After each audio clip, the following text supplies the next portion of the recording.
This video will show you how to lube the bullet on a Suttner style pressure regulator. Tools you need would be super lube and needle nose pliers.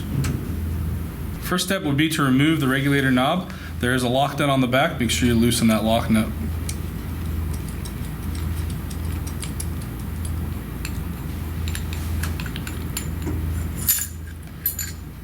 There's a spring and a poppet in here. Make sure you note which way those are going in or coming out. Next step would be to pull the bullet out of the inside of the regulator.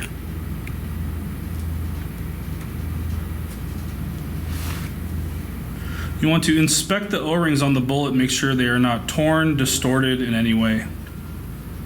Next, we want to apply a little bit of a super lube to the bullet O-rings.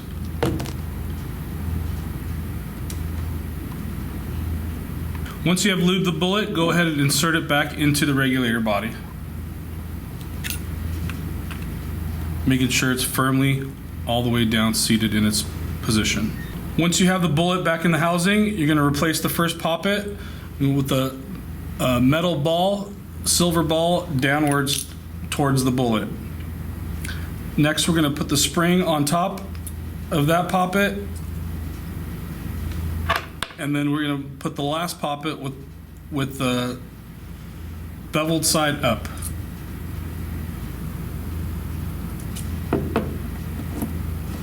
Then we're going to replace the knob.